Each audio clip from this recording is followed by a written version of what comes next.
नमस्कार विद्यार्थी मित्रांनो, तुमचं सहर्ष स्वागत आहे ज्ञानांकुर फाउंडेशनमध्ये. विद्यार्थी मित्रांनो, खूप विद्यार्थ्यांचे मेसेज आले, खूप जणांचे फोनही आले की सर आम्हाला एक मास्टर प्लॅन असायला पाहिजे आणि तो मास्टर प्लॅन एक्झामच्या ओरिएंटेशनने करून द्या.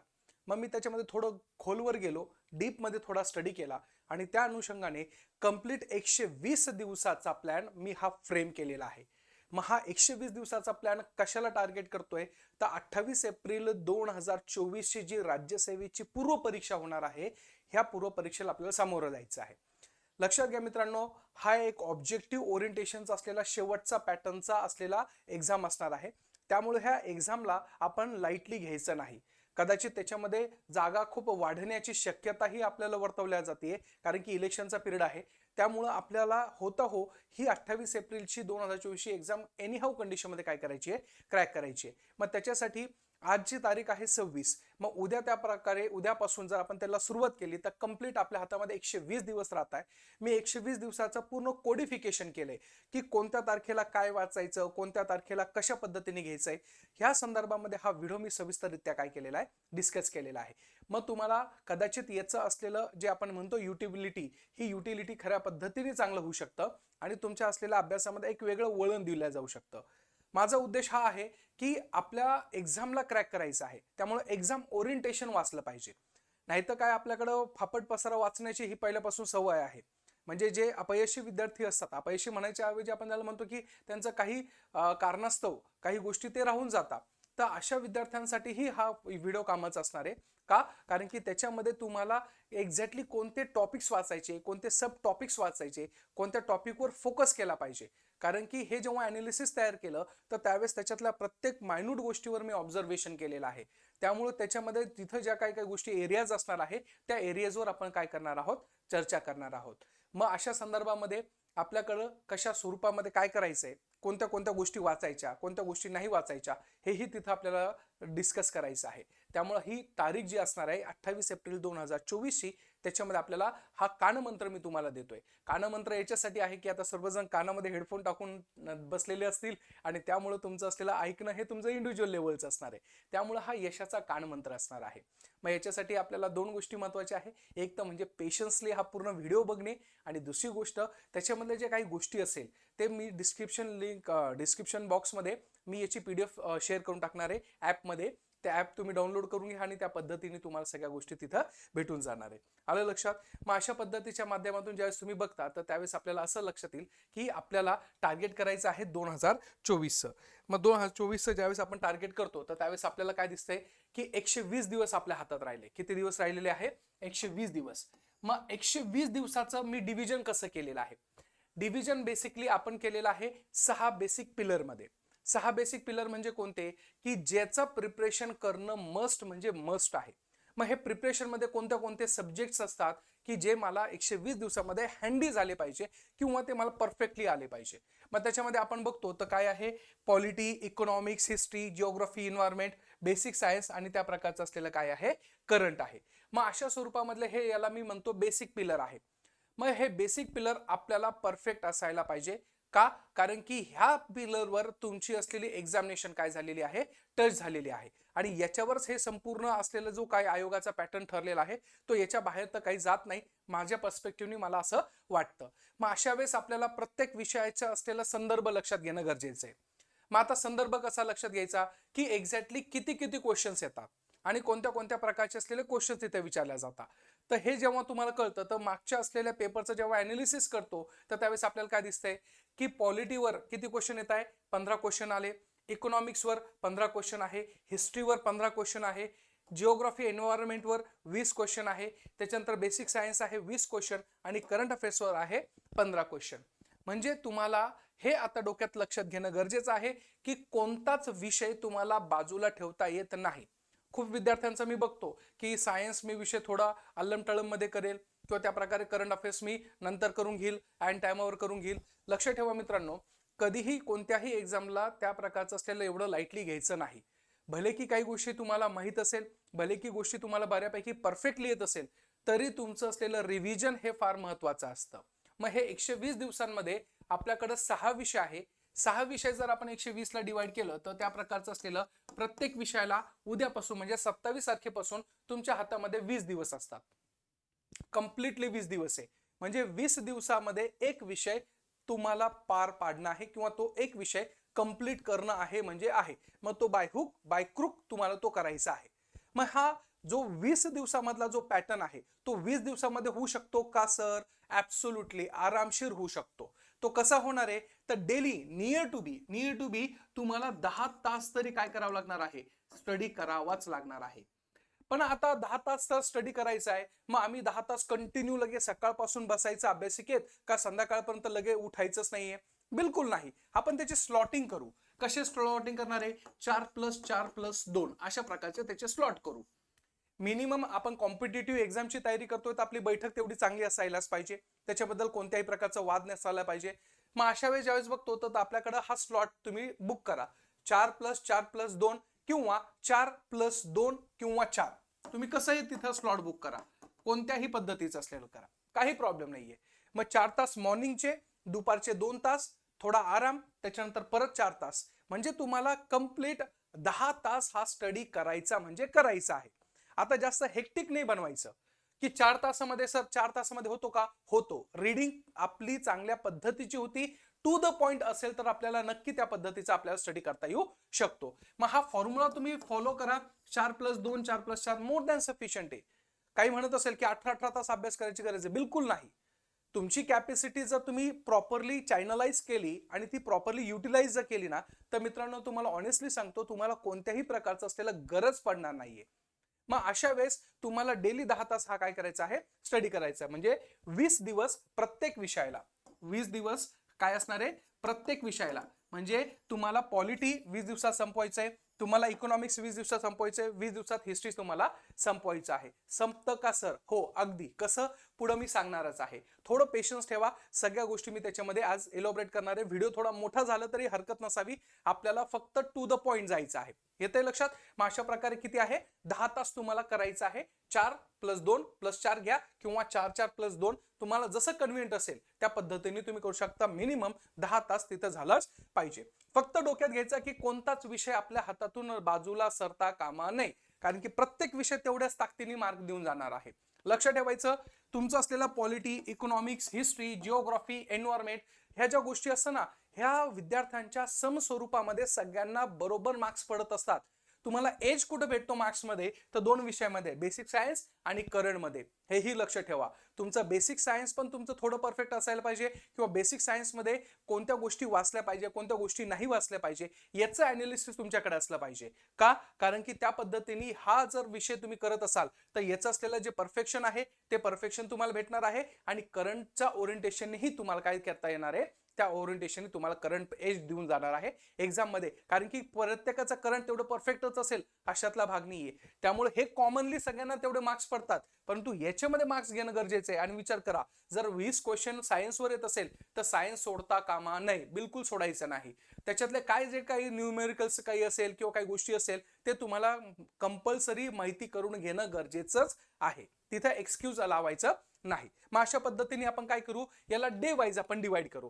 मग आता मी तुम्हाला सांगितलं की प्रत्येक विषयाला किती दिवस द्यायचे आहे, 20 दिवस आपल्याला तिथं काय करायचं आहे, द्यायचं आहे.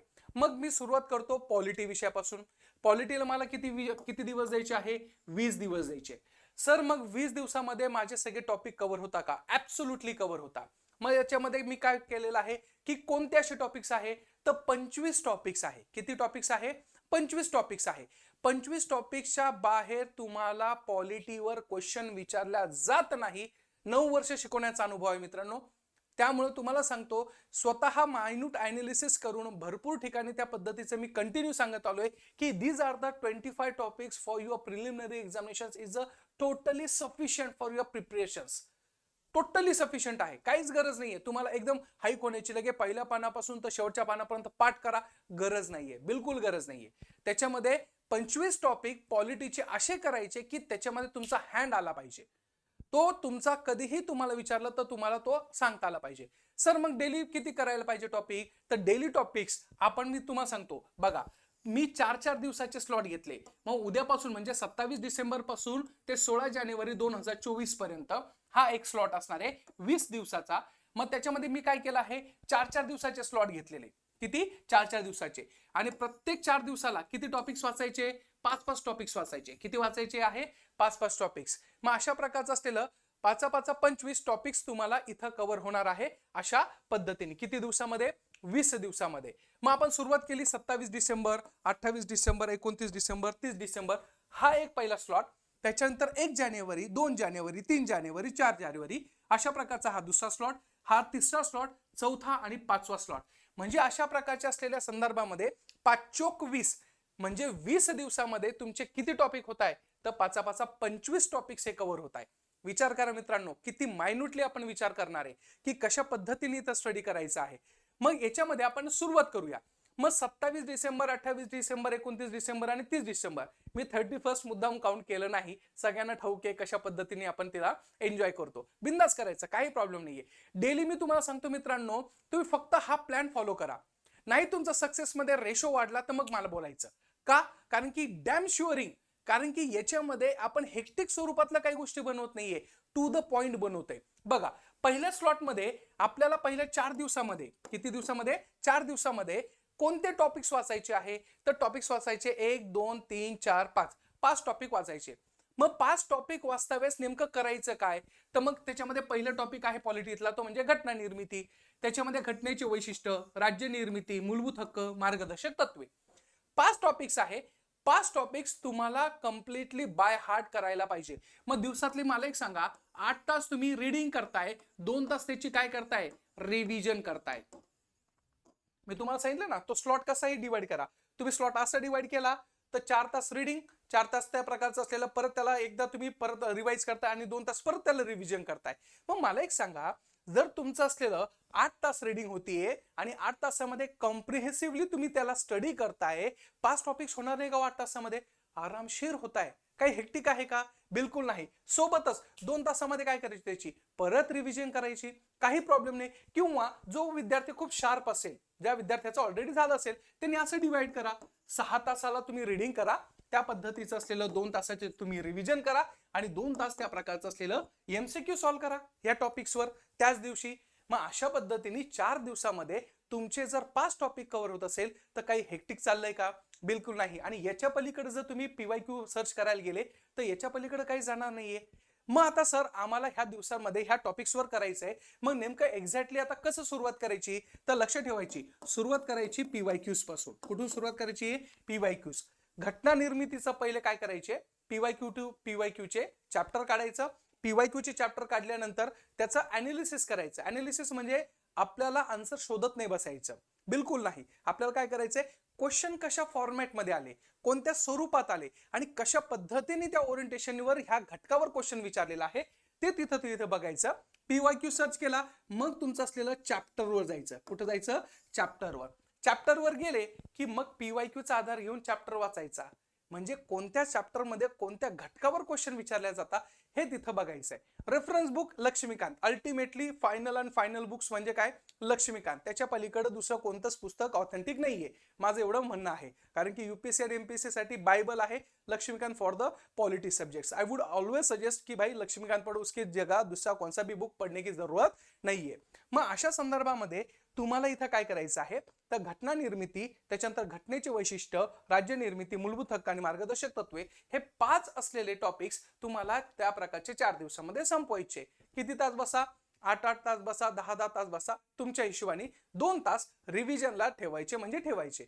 मला एक सांगा, जर 4 दिवसामध्ये तुमचे 5 टॉपिक जर एकदम हँड होत असणारे, काही आहे का टेन्शन? म्हणजे दररोज एक जरी तुम्ही चॅप्टर घेतलं तरी होतं की नाही? जास्त आपल्याला हेक्टिक करायची गरज आहे का? आपण सिस्टमॅटिक स्टडी करत नाही. आपण काय करतो माहितीये का? बर्डन घेतो.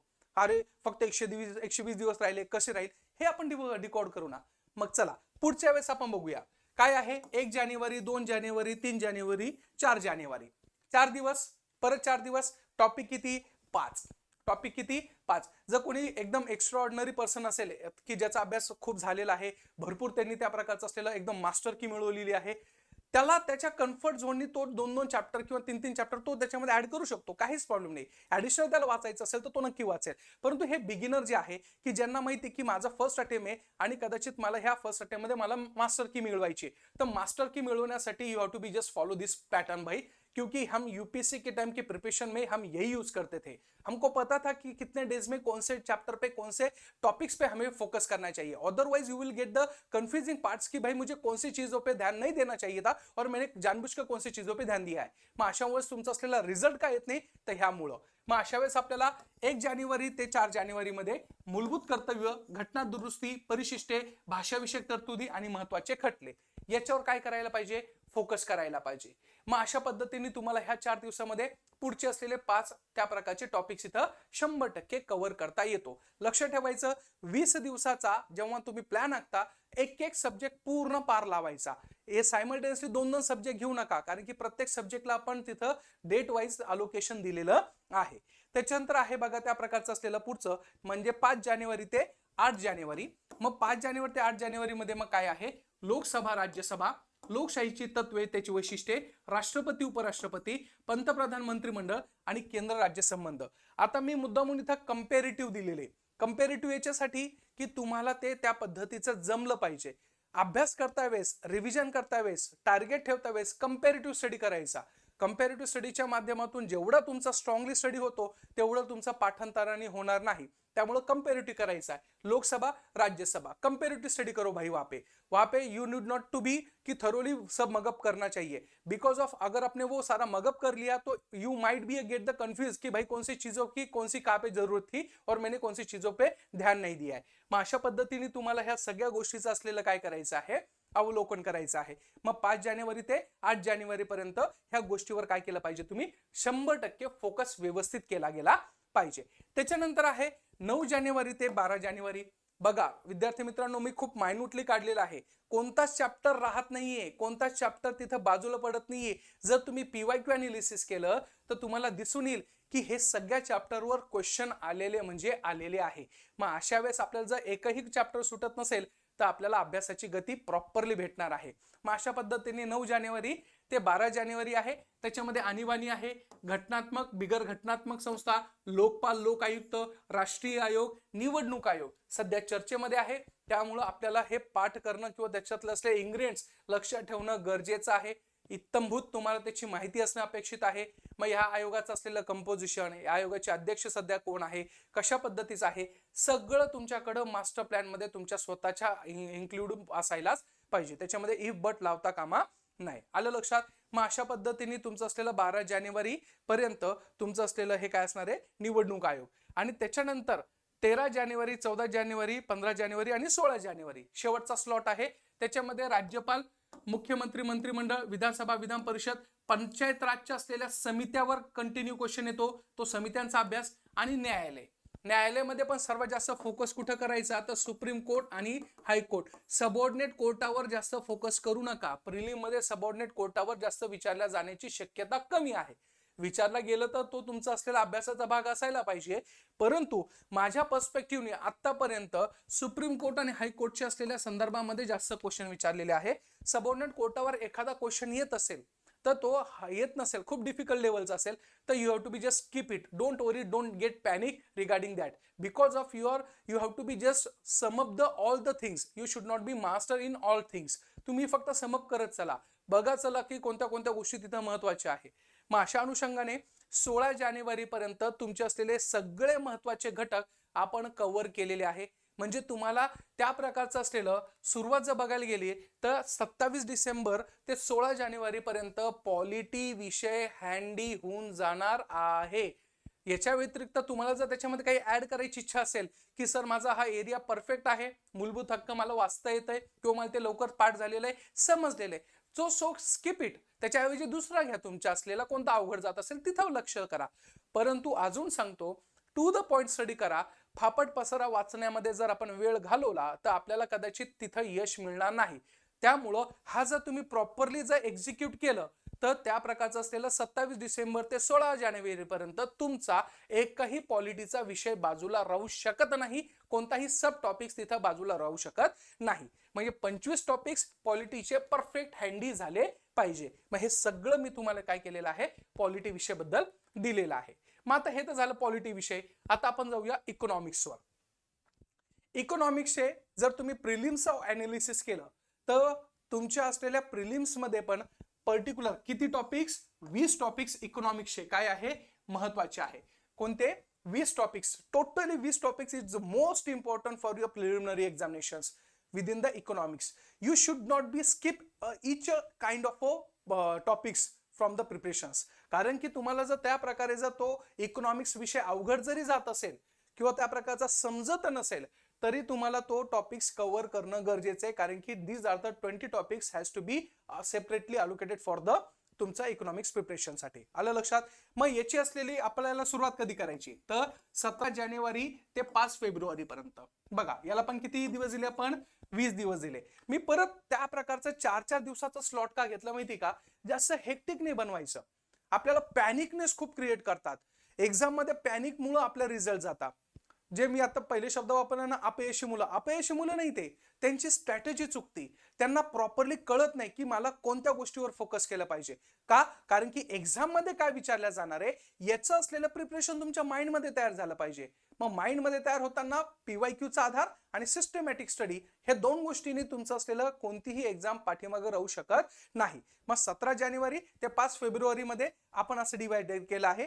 तर इथं 17 जानेवारी, 18, 19, 20. आता बघा मी तर टॉपिकची संख्या 4 घेतली मुद्दामून. का, कारण की विषय हा थोडा आपण म्हणतो ना सो कॉल्ड अवघड आहे. अवघड तर बिलकुल विषय नाहीये, विषय हा सोपा असतो पण त्याला आपण अवघड करतो. मग 4 टॉपिक्स का घेतले, कारण की ते समजायला थोडा वेळ लागू शकतो. एकदा दोनदा रिव्हिजन द्यावी लागते, एकदा दोनदा त्याच्यावर फोकस करावा लागतो. मग अशा पद्धतीने 4 टॉपिक्स असणार आहे.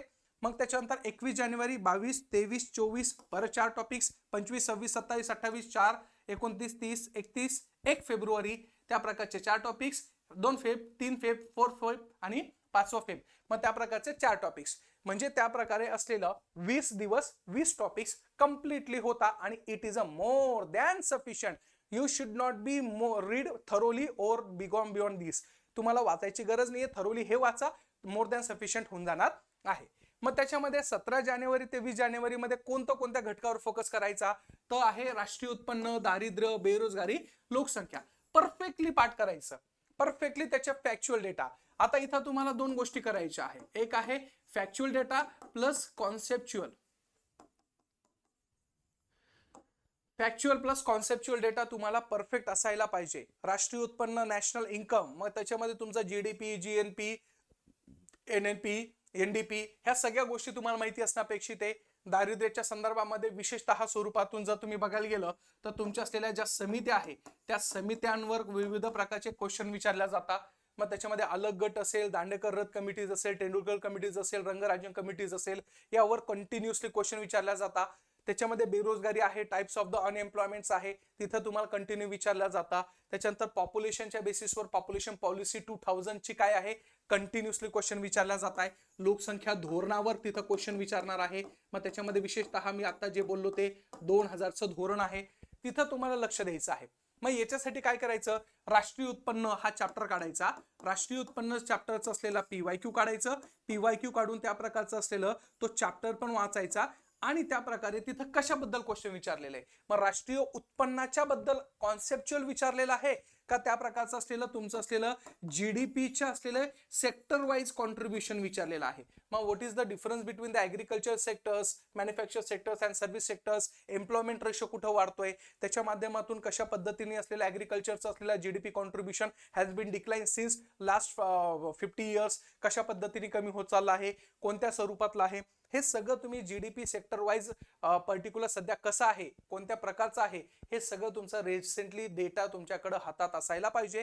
किंबहुना त्याचं असलेलं प्रॉपरली मेकॅनिझम तुमच्याकडे तिथं रीड असायला पाहिजे. मग तुम्हाला हे असं करावं लागणार आहे. म्हणजे 4 दिवसामध्ये 4 टॉपिक्स म्हणजे दिवसाला 1 टॉपिक्स. मी म्हणतो 8 तास 9 तास करा ना, तुम्हाला जेवढं करायचं ते बिंदास करा. कशा पद्धतीने, जर तुम्हाला सायमल्टेनियसली 2-2 होत असेल तर 2-2 करा.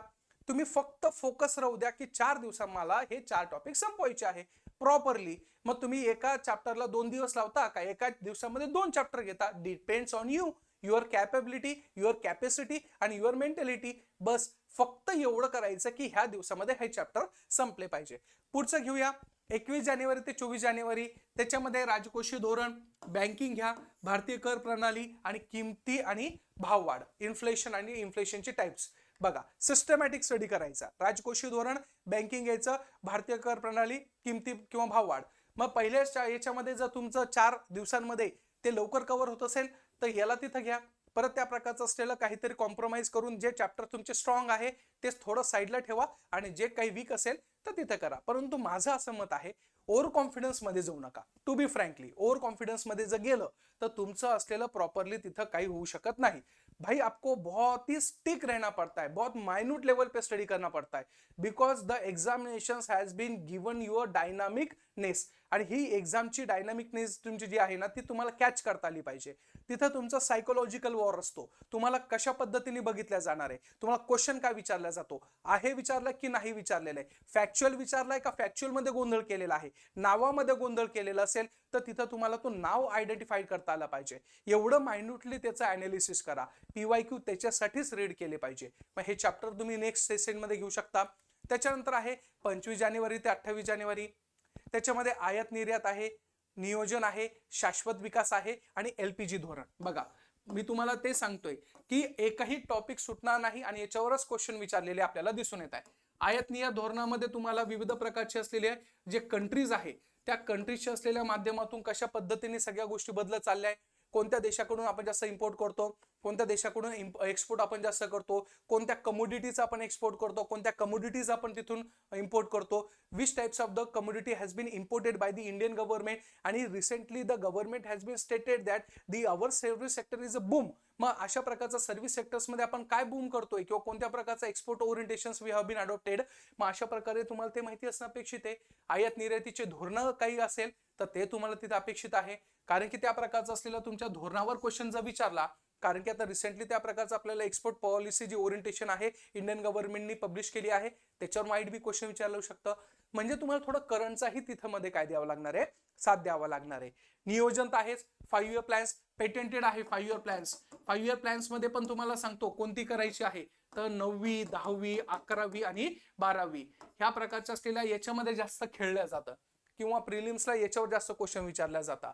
तुम्हाला जर इथं 5 इयर प्लॅन्स मध्ये इथं जर लास्टला गेले तर तुम्हाला त्याचे उद्दिष्ट माहिती असायला पाहिजे, कोणत्या क्षेत्रावर फोकस केलेला आहे, कशा पद्धतीने केलेला आहे, 9वी योजनेचं असलेलं उद्दिष्ट काय, 10वीचं असलेलं काय आणि ते उद्दिष्ट आपण टक्केवारीमध्ये किती आहे. मग अशा पद्धतीचं असलेल्या ज्या काही गोष्टी असेल तर तिथं तुम्हाला हे नियोजन जे आहे 5 इयर प्लॅन्स ते तुम्हाला माहिती असायला पाहिजे. कोणते प्रतिमान यूज केलेलं आहे, हे प्रतिमानावरही बऱ्यापैकी काय विचारलेलं आहे, क्वेश्चन विचारले. त्यामुळं 5 इयर प्लॅन्स हे परफेक्टली करून जा, कारण की त्याच्यावर एखादा क्वेश्चन येतो म्हणजे येतो आणि यदा कदाचित नाही जरी आला तरी तुम्ही बाकीचे तर एक्झाम देणारच आहात, कंबाईन ग्रुप बी देणार आहात, ग्रुप सी देणार आहे, तिथं कुठेतरी फायदा होणार आहे. परंतु हे तुम्ही फॉलो करा रिगरसली. का? कारण की ह्याच्या माध्यमातून तुम्हाला मायन्यूटली तिथं कळतं. त्याच्यानंतर शाश्वत विकास 100% क्वेश्चन विचारला जाणार आहे. 100% शाश्वत विकासाची कॉन्सेप्ट विचारल्या जाते की what is mean by the sustainable development when we are adopt it. म्हणजे 11 5 इयर प्लॅन्स पासून वापरायला चालू केली का 12व्या पंचवार्षिक योजनेपासून. मग त्याच्या संदर्भामध्ये स्पष्टीकरण देता वेळेस तुम्हाला माहिती असेल पाहिजे कि सस्टेनेबल डेवलपमेंट क्या होता है और सस्टेनेबल डेवलपमेंट के हिसाब से हमारे इंडियन गवर्नमेंट ने what are the step has been taken by the government और उसके वजह से हमारे सस्टेनेबल डेवलपमेंट ही सच में हो चुकी है या नहीं हे पण तुम्हाला तिथं बघावं लागणार आहे. मग अशा पद्धतीने इथं शाश्वत विकास काय आहे, कशा पद्धतीचं आहे ते बघावं लागणार आहे. सगळ्यात महत्वाचं आहे LPG धोरण. मग LPG धोरणाची असलेली कारणं, त्याचा पार्श्वभूमी, त्याचं इम्प्लिकेशन कशा पद्धतीने झालंय हे तुम्हाला तिथं लक्ष ठेवणं आहे. मग स्टडी करता वेळेस तुम्ही ह्या 4 दिवसामध्ये हे 4ही चॅप्टर्स व्यवस्थित करायला पाहिजे. त्याच्यानंतर आहे 29 जानेवारी ते 1 फेब्रुवारी पर्यंत नीती आयोगाबद्दल विचारलेलं आहे. वित्त आयोगाबद्दल कंटिन्युअसली विचारताय. 14 फायनान्स कमिशन, 15 फिनान्स कमिशन याच्यावर क्वेश्चन विचारलेले आहे. त्यामुळं आपल्याला ह्या फिनान्स कमिशन बद्दल माहिती असणं अपेक्षित आहे. कधीपासून आहे, काय आहे, रिसेंटली काय, who was the member of that and who is the now member of that, ह्या सगळ्या प्रकारच्या असलेल्या गोष्टी तुम्हाला तिथं अपेक्षित आहे. हे तुम्ही तिथं करायला पाहिजे. सोबत अर्थसंकल्पाच्या काही बेसिक गोष्टी असतात ते करंट अफेअर्सच्या ओरिएंटेशनने तुमच्या डोळ्यासमोर असू द्या.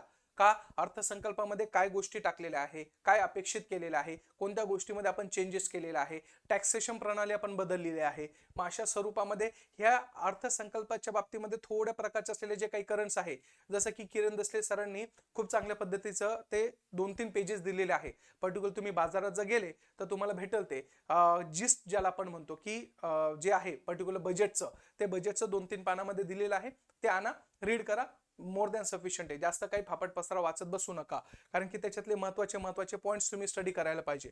त्याच्यानंतर सगळ्यात महत्वाचं आहे एसडीजी आणि एमडीजी. सध्या भारत हा ज्याच्यावर जास्त फोकस करतोय एसडीजी आणि एमडीजी. मग तुम्हाला एसडीजी एमडीजीतला फरक, कधीपासून सुरू झाले, कधीपासून इम्प्लीमेंट केले, 15 से 30 तक कौन सा है, कौन से हिसाब से हमारे इंडियन गवर्नमेंट ने उसमें क्या क्या बढ़ोतरी लाई है, कौन से इसमें खामियां बनाई है, मग हे सगळं तुम्हाला माहिती असणं अपेक्षित आहे. मग अशा पद्धतीचं असलेलं तुम्ही हे सगळं लक्षात ठेवणं गरजेचं आहे.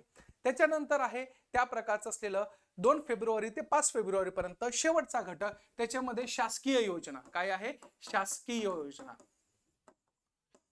शासकीय योजनेमध्ये पण लक्ष ठेवायचं मित्रांनो, नवीन योजना जास्त लक्ष ठेवू नका. तुम्ही असलेल्या ज्या जुन्या योजना आहे त्या जुन्या योजनेवर जास्त फोकस करा. IRDP वगैरे वगैरे, NRP, मग अशा स्वरूपातल्या जिथं क्वेश्चन विचारल्या जाण्याची शक्यता जास्त असते त्या जुन्या योजना असतात. त्या जुन्या योजना ज्या कंटिन्युअसली विचारल्या जातात ते बघून घ्या ना. एकदा PYQs काढा, मेन्सचे कसे क्वेश्चन्स आलेले आहे, मेन्स मध्ये कशा पद्धतीचं क्वेश्चन येऊन गेलेले आहे ते थोडं डोळ्या खालून घाला. मग तुम्हाला आप्पा हातनुरे सरांनी फार मस्तपैकी त्या योजनेचं वेगळं सेक्शन दिलेलं आहे, ते तुम्ही घ्या आणि त्याच्या माध्यमातून तुम्ही बारकाईने काय करा, अनालिसिस करा की योजनेवर कशा प्रकारचे क्वेश्चन आलेले आहे, योजना कोणत्या विचारलेल्या आहे, कोणत्या स्वरूपात विचारलेल्या आहे. मग अशा पद्धतीने योजनेचं असलेलं तुम्ही काय करायला पाहिजे, मायन्यूटली तिथं आखून दिलं गेलं पाहिजे. त्याच्यानंतर सगळ्यात महत्वाचं आहे जमीन सुधारणा. मग जमीन सुधारणा ज्यावेळेस बघतो तर लँड रिफॉर्म्सवर ही विचारलेला आहे क्वेश्चन. कदाचित तुम्हाला आठवत असेल लँड रिफॉर्मचे असलेले इम्प्लिकेशन काय झाले, what was the implication of the land reforms with in the India. मग अशा प्रकारचं what was the objective of the land reforms हे पण क्वेश्चन विचारले आहे. The abolition of tenancy, abolition of zamindari system, this kind of where as questions has been asked by the particular MPSC. For that reason you have to be just mug up it, you have to just know it and you have to just learn it. त्यामुळे तुम्हाला you don't have any kind of other options for reading this topics. त्यामुळे तुम्हाला ते वाचणं गरजेचं आहे. त्याच्यानंतर आहे सध्यात महत्वाचं एसडीआर रिपोर्ट. त्याच्यामध्ये एसडीआय वाचून घ्या, GI, PSDI याच्यावर क्वेश्चन विचारलेले आहे. मग सध्या एसडीआय आपला वाढला का कमी झालेला आहे, कशा प्रकारचा आहे, मल्टी डायमेन्शनल पॉवर्टी इंडेक्स, ते मागं आपण पॉवर्टीमध्ये तुम्ही रीड करायला पाहिजे. त्याच्यामध्ये ही कोणत्या कोणत्या गोष्टीवर फोकस केला पाहिजे, सध्या काय चालू आहे, कोणत्या स्वरूपातलं आहे हे तिथं वाचलं पाहिजे. त्याच्यानंतर भूसुधारणा म्हणजे जमीन सुधारण्याचा एक भाग, त्याच्यामध्ये असलेला क्रांत्या पण लक्ष ठेवा. हरित क्रांतीचं असलेलं उद्दिष्ट, हरित क्रांती, श्वेत क्रांती, त्या प्रकारची असलेली जे रेनबो रिव्होल्युशन ज्याला आपण म्हणतो ते रेनबो रिव्होल्युशन पण लर्न करून घ्या. म्हणजे तुम्हाला कोणताच चॅप्टर बाजूला राहत नाही. आता नाणे बाजार आणि हे बाजार ते बाजार वाचू नका, कारण की त्याच्यावर क्वेश्चन विचारलेले नाहीये. हे थोडं ऑब्झर्वेशन मध्ये घेत चला मित्रांनो. आपण काय करतो, ते नाणे बाजारवर जास्त फोकस करायला जातो. मग अशा प्रकारे तिथं अननेसेसरी आपण तिथे जास्त फोकस करतो. करायचं काय तर एवढेच तुम्हाला चॅप्टर तिथं परफेक्टली करायचे. 20 टॉपिक जिथं कंटिन्युअसली क्वेश्चन येतात ते तुम्हाला तिथं काय करायचं आहे, रीड करायचं आहे. आलं लक्षात? मग अशा पद्धतीने तुम्ही करू शकता. विद्यार्थी मित्रांनो, आता खूप जणांनी मला त्या प्रकारचं हे विचार केले की सर आपल्याकडं काही ऑनलाईन कोर्सेस किंवा काही आहे का. येस, मग त्या संदर्भामध्ये राज्यसेवा 2024 ला टू द पॉइंट मी एक्झामला ओरिएंटेशन म्हणतोय. इथं माझ्या लेक्चर सिरीज मध्ये किंवा माझ्या असलेल्या ॲपमध्ये जर तुम्ही बघायला गेलं तर तुम्हाला कदाचित 30च्या आत व्हिडिओ सापडतील. परंतु माझं पहिल्यापासून एक प्रांजळ मत आहे की तुमचं क्वांटिटीपेक्षा सर आम्हाला 100 व्हिडिओज पाहिजे. 100 व्हिडिओ दिन मी फापड पसारा बोलत बसलो तर काही अर्थ आहे का? बिलकुल नाही. 30 व्हिडिओ असेल किंवा 32 व्हिडिओ असेल, त्याच्या 32 व्हिडिओमध्ये फक्त आणि फक्त एक्झाम ओरिएंटेशन असणार आहे. त्याच्यामध्ये कोणत्याही प्रकारचं असलेलं तिथं आपण अदर गोष्टी टाकलेल्या नाहीये. आणि ही साध्यपुरती बॅच आपण लॉन्च करतोय की ज्याची फक्त मात्र किंमत पॉलिटीची असणार आहे 799. जर तुम्हाला काही क्युरीज असेल तर ह्या नंबरवर कॉल करा आणि त्या पद्धतीचं मी डिस्क्रिप्शन लिंकमध्ये आपलं ॲपचं लिंक देणार आहे. तुम्ही ते ॲपचं लिंक तिथं ॲप डाउनलोड करून घ्या. त्याच्यामध्ये तुम्हाला हा कोर्स परचेस करता येऊ शकतो. आणि to be frankly, to be honest, आपला स्टडी हा एग्जाम ओरिएंटेशन असला पाहिजे. भाई हमें PhD नहीं करने की, यहाँ पे आने के बाद हमें 10 साल नहीं निकालने के. जे विद्यार्थी सक्सेस होता ना त्यांचा बघा तुम्ही, त्यांचा अप्रोच कसा असतो. Approach has to be exam orientation. There should not be a compromise within your approach. मग तो अप्रोच आपण ह्या याच्यामधून घेतोय. आज पॉलिटीची बॅच आपण लॉन्च करतोय. पॉलिटीच्या त्या संदर्भामध्ये आपण ह्या सगळ्या गोष्टी करणार आहे आणि नंतर लगेच इकॉनॉमिक्स विषयाला मी हात घालणार आहे.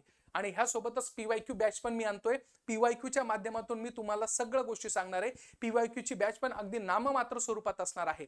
पीवायक्यू तुम्ही सेशन माझ्या युट्यूब चॅनलवर बघताय तर त्याच्यामधून कदाचित तुम्हाला अंदाज आला असेल की आपण कशा प्रकारे डिस्कस करतोय. त्यामुळे पीवायक्यूची बॅच पण मी लॉन्च करतोय आणि ती पीवायक्यूची बॅच अगदी नाममात्र स्वरूपात असेल. फक्त उद्दिष्ट हा आहे की जास्तीत जास्त विद्यार्थ्यांपर्यंत मेसेज गेला पाहिजे. सो इट्स युअर ड्युटी की तुम्ही त्या पद्धतीने करू शकतात. Thank you so much. चला पुढं. आता आपल्याला बघायचं आहे फॉर हिस्ट्री. आता हिस्ट्रीमध्ये सगळ्यात मोठा जमलिंग पोर्शन असतो तो म्हणजे सर मी वाचायचं काय. हिस्ट्रीमध्ये मला काय नाही वाचायचं हे कळलं पाहिजे. हिस्ट्री असा विषय आहे की तो सगळ्यात डायनामिक विषय आहे. मग इथं मी थोडं कॅटेगराईज केलंय. काय केलंय, मला 20 दिवसामध्ये 21 पेक्षा जास्त टॉपिक्स काय करायचे आहे, इथं जास्त युटिलाइज करायचे आहे. म्हणजे माझं लक्ष कुठं असणार आहे तर त्या प्रकारचं असलेलं 21 टॉपिक पेक्षा जास्त कारण इथं असल्या कारणाने मला 20 दिवसात संपवायचे आहे. मग याच्यावर मी काय केलं, थोडं मॉडिफिकेशन केलं. काय केलं की पहिल्या 4 दिवसामध्ये जे टॉपिक्स आपल्या ओळखीचे आहे, शब्द वापरतोय मी, जे टॉपिक्स आपल्या ओळखीचे आहे किंवा अनोळखीचे आहे तर त्या असलेल्या टॉपिक्सवर मी फोकस करतोय. मग त्याच्यातले जे टॉपिक्स आहे ते 11 टॉपिक्स घेतोय मी. त्याच्यानंतर दुसऱ्या वेळेस 5 टॉपिक्स आहे, त्याच्यानंतर 5 टॉपिक्स आहे. मग नंतरचा जो 2 स्लॉट आहे ना तो ऍज पर एक्झाम रिक्वायर्ड ठेवलेला आहे. मग तो कसा आहे ते मी तुम्हाला सांगणारच आहे. मग आता माझी सुरुवात होती 6 फेब्रुवारी ते 25 फेब्रुवारी. मग 6 फेब्रुवारी, 7, 8, 9. मग मी इथं काय करणार आहे, 6 फेब्रुवारी, 7 फेब्रुवारी, 8 फेब्रुवारी, 9 फेब्रुवारी याच्यामध्ये मी एन्शियंट इंडियावर फोकस करणार आहे. कशावर फोकस करणार आहे, एन्शियंट इंडिया, प्राचीन भारतावर. मग प्राचीन भारतामध्ये मला काय वाचायचं की ज्याच्यावर क्वेश्चन विचारलेले आहे. मग अशा संदर्भामध्ये तुम्हाला माहिती आहे की माश्मयुग असेल, मानवनिर्मित, ताम्रपाषाण युग, हडप्पा संस्कृती, वैदिक काळ, लेटर वैदिक पिरियड्स, मौर्य पिरियड्स, बौद्ध धर्म, जैन धर्म, साहित्यावर क्वेश्चन विचारलेला आहे. त्याच्यानंतर ग्रीक राज्ये, गुप्त कालखंड, गुप्तेतर कालखंड आणि दक्षिणेतील साम्राज्य. एवढे जे सब टॉपिक्स आहे, जे 11 टॉपिक्स आणि सब टॉपिक ज्याला मी म्हणतो, हे सब टॉपिक्स तुम्हाला 4 दिवसामध्ये बघायचे आहे. मग आता एक ऑब्झर्व करायचं, याच्यामध्ये जर तुम्ही पीवायक्यू काढायला गेले तर तुम्हाला मोस्ट ऑफ द थिंग्स काय सापडणार आहे की याच्याच भोवती तुम्हाला क्वेश्चन फिरलेले आहे. याच्या पलीकडे जायची गरज आहे का, नाही. याच्यासाठी स्पेशल मी तुम्हाला I would recommended the Luzon book. Luzon book लेके आओ. ल्यूसन बुक की जो स्टार्टिंग के जो पेजेस है एंशियंट हिस्ट्री की, उतना पढ़ो, मोर दॅन सफिशियंट आहे. दुसरं काही वाचायची गरज नाही, बिलकुल वाचायची गरज नाहीये. ल्यूसनचं बुक हे ऑथेंटिक बुक आहे आणि most of the concept has been driven from this particular this sectors. हे तुम्हाला तिथं लक्षात येऊ शकतं. फक्त एन्शियंट साठी बरं ल्यूसन बुक, बाकीच्या गोष्टीसाठी नाही. तर एन्शियंट साठी तुम्ही हे वाचलं तरी मोर दॅन सफिशियंट आहे. मग कशा पद्धतीने वाचायचं हे तुम्हाला तिथं ठरवता आलं पाहिजे. मग अशा पद्धतीने काही जो इरा असतो की त्याच्यामध्ये काय आहे, काही गोष्टी तुम्हाला लगेच लक्षात राहील. हडप्पा सिव्हिलायझेशन लवकर लक्षात राहतं. तुम्हाला फक्त गफलत होती ग्रीक कुशाण राज्य वगैरे याच्यामध्ये गफलत होती, गुप्त कालखंड याच्यासाठी फक्त एक सिंपल करायचं आहे. नाही समजलं युट्यूबवर जा, त्या प्रकारचं असलेलं पर्टिक्युलर चॅप्टरचं नाव टाका आणि बघा, you will get the clarity. आलं लक्षात. अशा पद्धतीने प्राचीन भारत हा आपला पहिल्या स्लॉटमध्ये 11 टॉपिक्स झाले कंप्लीट पाहिजे म्हणजे पाहिजे. पुढचं आहे त्या प्रकारचं असलेलं 10 फेब्रुवारी ते 13 फेब्रुवारी. त्याच्यामध्ये काय वाचायचं तर विशेषतः भारताचा इतिहास. काय, भारताचा इतिहास. आता लक्ष ठेवायचा, भारताचा इतिहास वाचता वेळेस ह्या टॉपिकवर लक्ष द्या. ब्रिटिश सत्तेची स्थापना, 1857चा उठाव, ब्रिटिशकालीन कायदे जे काही आहे जसे की 35चा कायदा, 1909चा कायदा, 1919चा कायदा, 1784चा कायदा, 1773चा कायदा, ह्या कायद्यावर क्वेश्चन विचारलेले आहे. सामाजिक सुधारणा विचारलेल्या आहे. महिला सुधारणावर फोकस केलेला आहे. मग हे टॉपिक सोडायचे का, बिलकुल नाही. ह्या टॉपिक्सवर तुम्हाला हातखंड बसला पाहिजे. हिस्ट्रीच्या बाबतीमध्ये हे टॉपिक्स काढा, हे टॉपिक्स मधून रीड करा, हे टॉपिक्स बऱ्यापैकी करा, मोर दॅन सफिशियंट तुम्हाला सगळ्या गोष्टी भेटणार आहे. त्याच्यानंतर 14 फेब्रुवारी, 15, 16, 17. मग इथं काय वाचायचं तर दलित सुधारणा चळवळ आहे. वृत्तपत्रावर क्वेश्चन येतो म्हणजे येतोच. त्याच्यानंतर काँग्रेस पूर्व राजकीय संघटनेवर क्वेश्चन आला होता. हे तुम्हाला ते सांगतो मित्रांनो, हे माझं मायन्यूटली अनालिसिस आहे की कोणत्या घटकावर तिथं क्वेश्चन विचारला जातोय, कोणत्या उपघटकावर क्वेश्चन विचारला जातोय, कोणते टॉपिक्स, कोणते सब टॉपिक्स वाचले पाहिजे. हे जर तुम्ही मास्टर प्लान तुम्ही फॉलो केला ना, ऑनेस्टली सांगतो, आई वुड सजेस्ट कि भाई आपको दूसरा करने की जरूरत नहीं पड़ेगी और ये 4 दिनों में ये खत्म हो सकता है ना, ऑटोमेटिकली ये खत्म होगा. का बरं नाही खत्म होणार, कारण की तुम्हाला सगळ्या गोष्टी तिथे दिसत आहे. त्याच्यामध्ये नंतर आहे क्रांतिकारी चळवळ, त्याच्यानंतर साम्यवादी चळवळ, गांधी युग पण विचारलं गेलेलं आहे. त्यामुळे ह्या दिवसांमध्ये एवढं करायचं, याच्या प्रकारचे असलेले टॉपिक्सवर तुम्हाला तिथं लक्ष केंद्रित करायचं. त्याच्यानंतर मी आता सजेस्ट करणार आहे दोन गोष्टी. एक आहे त्या प्रकारचा 18 फेब्रुवारी ते 25 फेब्रुवारी. मी तुम्हाला सांगितलं ऍज पर एक्झाम रिक्वायर्ड काय आहे. एक्झाम ही आपली MPSC ची आहे, राज्यसेवेची आहे, म्हणून आपल्याला इथं महाराष्ट्राचा इतिहास पण फोकस करावा लागणार आहे. मग महाराष्ट्राच्या इतिहासामध्ये मी काय केलं की 18 फेब्रुवारी पासून ते 25 फेब्रुवारी पर्यंत आपल्याला ह्या स्पेक्ट्रम मध्ये म्हणजे ह्या 8 दिवसामध्ये महाराष्ट्राचा इतिहास आणि समाज सुधारक हे करणं मस्ट आहे.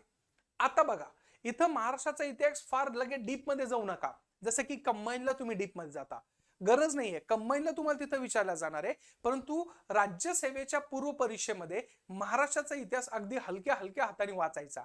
म्हणजे तुम्ही 11वीचं जर स्टेट बोर्ड वाचलं तरी it is a more than sufficient.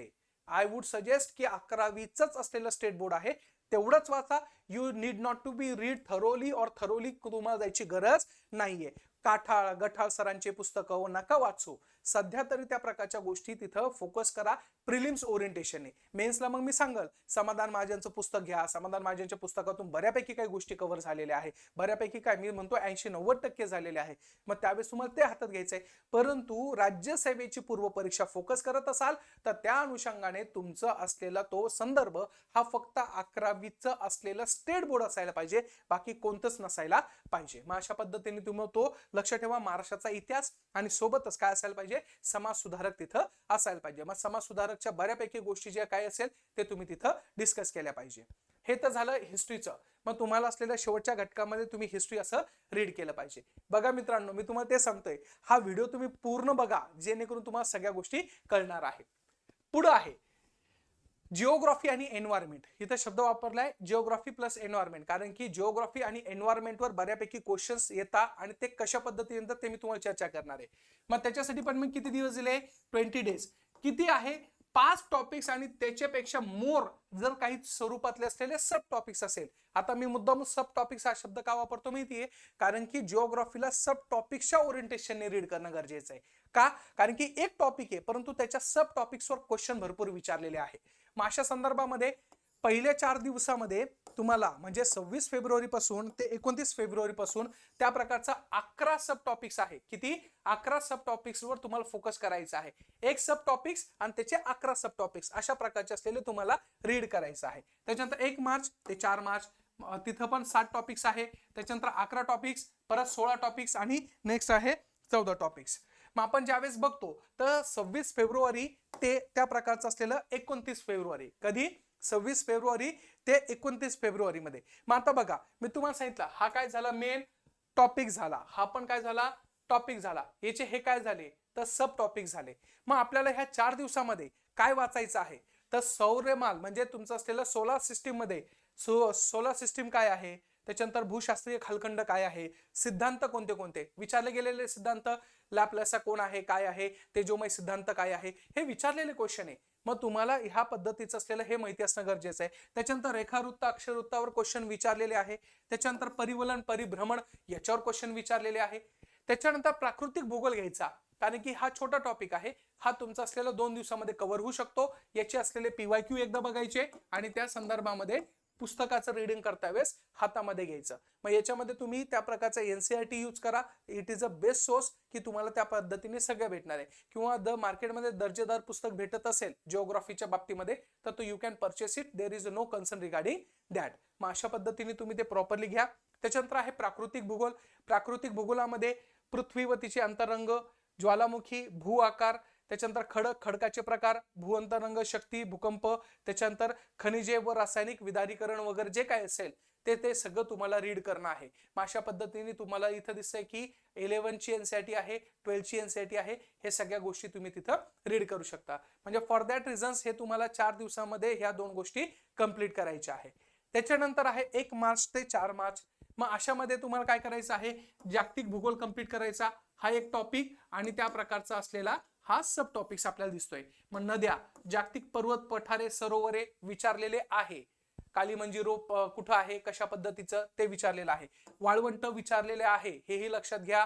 त्याच्यामध्ये आखात सागर आहे, जगातील देश, शेती, आदिवासी जमातीवर क्वेश्चन विचारलेला आहे, जागतिक लोकसंख्येबद्दल विचारलेला आहे. आणि हेही लक्षात घ्या की त्या प्रकारचं असलेलं इथं वारे काय आहे, जागतिक स्वरूपातले वारे, वेस्टर्लीज असेल, जेट स्ट्रीम्स असेल, याच्यावर क्वेश्चन विचारलेले आहे.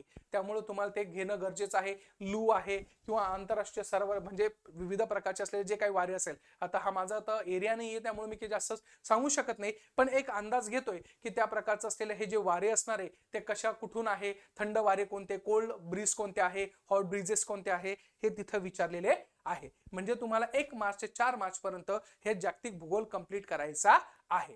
त्याच्यानंतर आहे 5 मार्च ते 8 मार्च पर्यंत. मग याच्यामध्ये काय कंप्लीट करायचं आहे, भारताचा भूगोल. मग भारताचा विस्तार, स्थान, भूसीमा याच्यावर क्वेश्चन विचारलेले.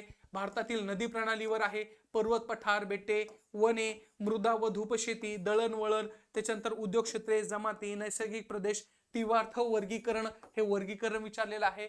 तुमचं असलेलं कंपोजिशन कशा पद्धतीचं आहे, ऍटमॉस्फिअर अलोकेशन कसं आहे. त्याच्यानंतर आहे पर्जन्य, याच्यावर क्वेश्चन विचारलेला आहे. बघा मित्रांनो, मी जे सांगतोय ते मी कोणत्याच पद्धतीने वेगळं काही सांगत नाहीये. एक्झामला जे जे विचारलेलं आहे, ज्या घटकावर विचारलेलं आहे, ते सगळे घटक मी तुमच्या समोर मांडतोय. आणि हे घटक तुम्हाला एवढ्या दिवसामध्ये अगदी सोप्या भाषेमध्ये समजून घेणं गरजेचं आहे. सहारा कशाचा घ्या, सहारा घ्या PYQ चा. PYQ जास्त रीड करा आणि हे चॅप्टर वाचा. PYQ चॅप्टर ह्या प्रकारचं तुम्हाला फॉलो करणं गरजेचं आहे. त्याच्यानंतर आहे त्या प्रकारचं 9 मार्च ते 12 मार्च मध्ये. मग इथं पण त्या प्रकारचं काय आहे, हवामान, सौर ऊर्जा, विविध दाबपट्टे, ग्रहीय वारे, जे पहिले सांगितलं ते, विविध जगातील वारे, हवामानाचे विविध प्रकार, एल निनो, ला निनो, पर्जन्यमान, विविध प्रकार, आणि वने काय असेल, फॉरेस्ट वगैरे वगैरे. हे सगळं तुम्हाला रीड करणं आहे पर्टिक्युलर ह्या दिवसांपासून 9 मार्च ते 12 मार्च पर्यंत. सोबत महाराष्ट्राचं भूगोल घेऊन टाका. महाराष्ट्राचा भूगोल जास्त फोकस करू नका.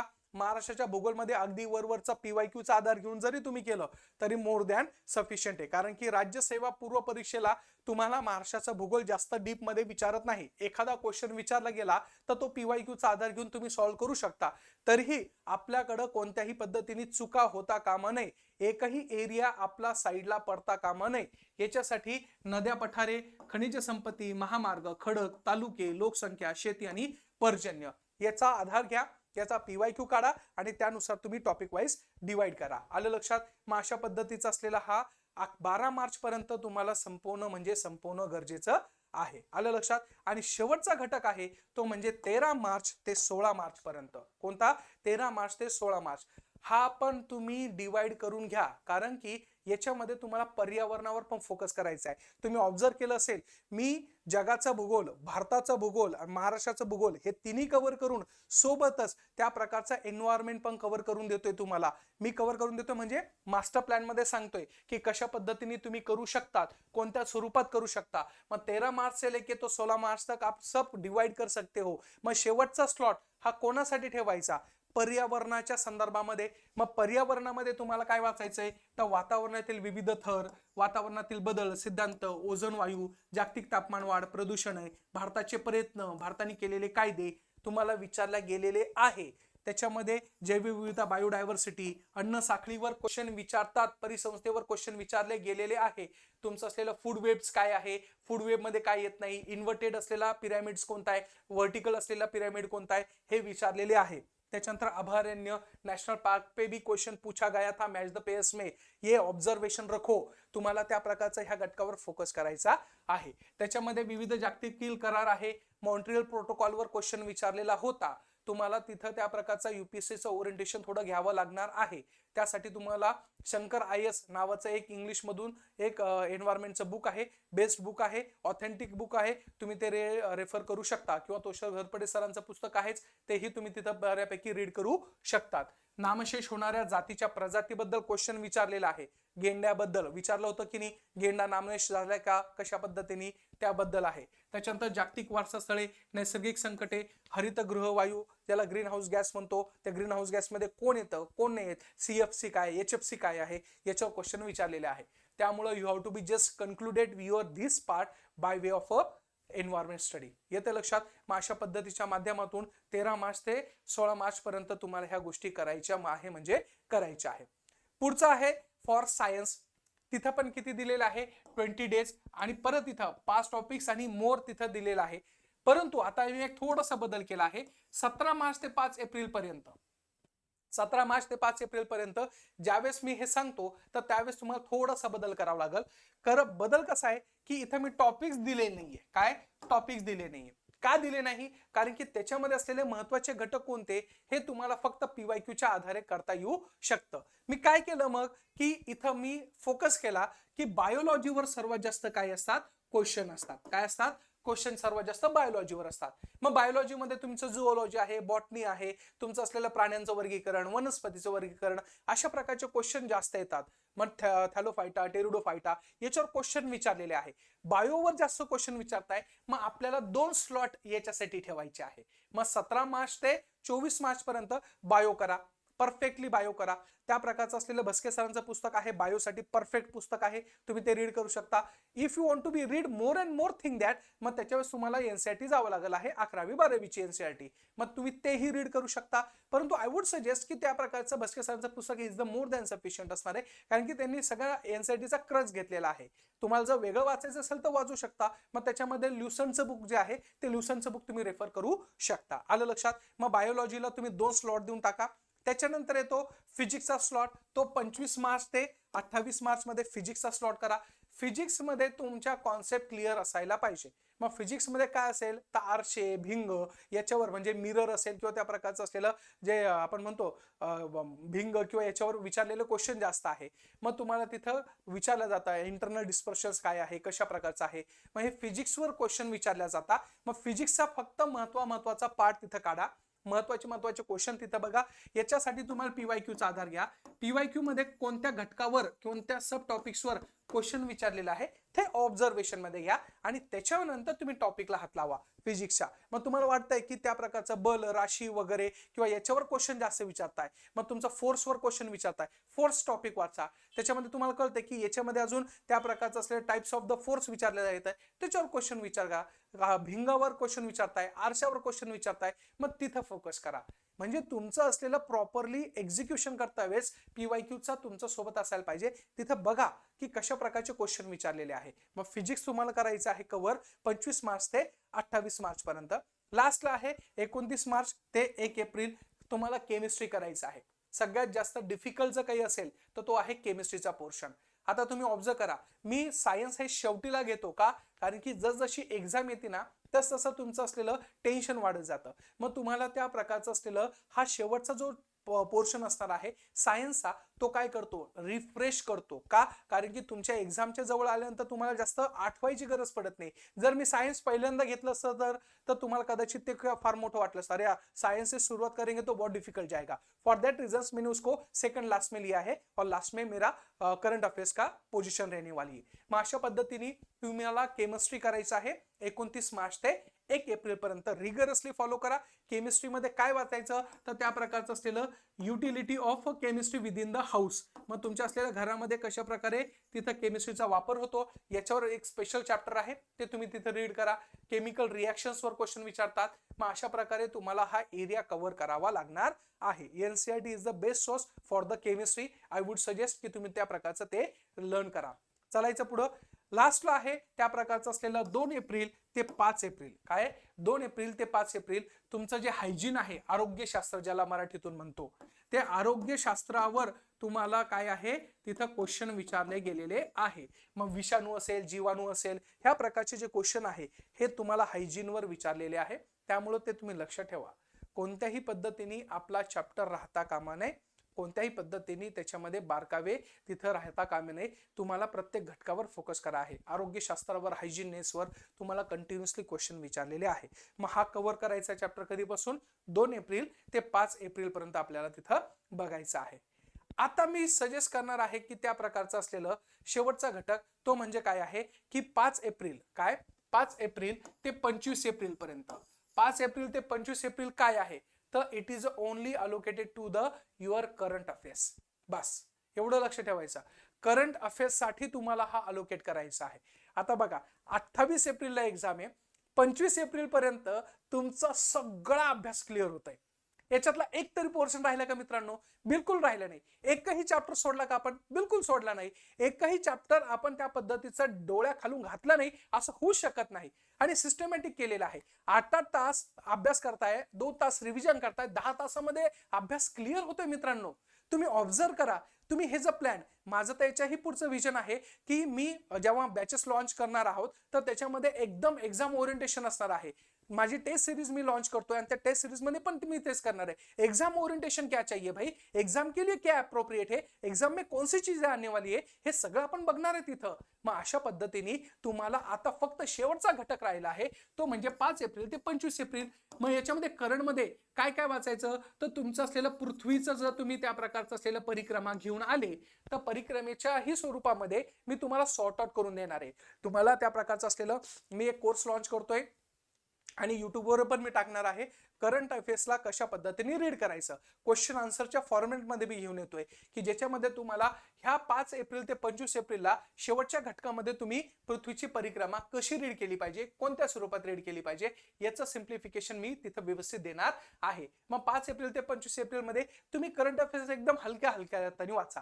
का हलक्या हलक्या हाताने? कारण की त्या स्ट्रेस घेण्याची गरज पडत नाही. करंट अफेअर्सला 4दा रिव्हिजन द्यावं लागते, करंट अफेअर्सला 2दा वाचावं लागतं. म्हणून मी हा जो पोर्शन आहे ना तो शेवटीला ठेवलाय, जेणेकरून काय होतं की शेवटच्या एक्झामच्या टाइम पिरियड्समध्ये तुम्हाला बरोबर ते रीड करून लक्षात राहता येतं. मग अशा पद्धतीने 5 एप्रिल ते 25 एप्रिल पर्यंत आपण काय करणार आहोत, फक्त करंट अफेअर्स पृथ्वीची परिक्रमा करणार आहोत. इयर बुक आहे, सोबतच मी तुम्हाला युट्यूबवर माझ्या कंटिन्युअसली मी त्या प्रकारचं असलेलं क्वेश्चन आन्सरच्या फॉर्मॅटमध्ये टाकून देणार आहे. तुम्ही तेवढं जरी वाचलं तरी मोर दॅन सफिशियंट असणार आहे. मी प्रत्येक मंथ वाईज, प्रत्येक मंथला, जसं की जानेवारी महिना असेल, जानेवारी महिन्याच्या संदर्भामध्ये जेवढं पण काही असेल इन्ग्रेडियंट्स असेल ते क्वेश्चन आन्सरच्या फॉर्मॅटमध्ये मी करणार आहे. आणि त्यामुळे काय होईल माहिती का, जानेवारी महिना कंप्लीट होऊन जाईल. मग मला एक सांगा, 12 महिने आहे, 12 महिन्याचे 12 व्हिडिओ असेल, 12 व्हिडिओमध्ये सगळं कव्हर तुमचं ऑटोमॅटिकली होऊन जाणार आहे. तुम्हाला करंट अफेअर्समध्ये मास्टर की होऊन जाणार आहे. हे सगळं माझ्या डोक्यामध्ये प्लॅन आहे आणि तो मी एक्झिक्यूट करणार आहे. त्यामुळे तुमचं साईड बाय साईड तेव्हा जरी तुम्ही ते घेतलं तरी मोर दॅन सफिशियंट होऊन जाणार आहे. माझी तयारी त्याची आत्तापासून चालू झाली आहे. तोपर्यंत म्हणजे तुमचा जेव्हा स्टडीचा शेवटचा स्लॉट असेल त्यावेळेस तुमच्या हातामध्ये सगळे व्हिडिओज असेल, तुम्ही परचेस करू शकता आणि ते बिंदास बघू शकता. तुम्हाला त्या पहिले वाचन करायचं असेल तर सध्या वाचन करू नका. सध्या तुमचे कॉन्क्रीट जे सब्जेक्ट आहे ते कम्प्लिटली फॉलो करा आणि त्याच्यानंतर लास्टला कशाला हात लावा, करंट अफेअर्सला 5 ते 25 राहिले शेवटचे 3 दिवस रिलॅक्स राहायचं. ज्या गोष्टी वाचलेल्या आहे चालता बोलता रिव्हिजन करायची. तिथं 3 दिवस तुम्हाला परफेक्टली आहे, म्हणजे 26, 27 आणि 28ला पेपरला जायचं आणि स्कोर चांगला काढून आणायचा आहे. एवढं तुम्हाला मी सांगू शकतो. एवढं मायन्यूटली मी शोधून आणलेलं आहे, काढलेलं आहे. का? कारण की ह्या घटकांवर ह्या क्वेश्चन्स विचारलेला आहे, याच्या पलीकडे गेलेलं नाही. त्यामुळे मित्रांनो, जर तुम्हाला त्या प्रकारचं असलेल्या ह्या सगळ्या गोष्टी आवडत असेल तर त्या संदर्भामध्ये तुम्ही मला नक्की कळवा. मी असे अजून काही व्हिडिओ घेऊन येणार आहे की ज्याच्या माध्यमातून तुमचा अभ्यास हा परफेक्टली स्ट्रॉंगली तिथं होणार आहे. भेटूया मग पुढच्या असलेल्या सेगमेंट्समध्ये. तोपर्यंत keep study, be happy. Thank you so much.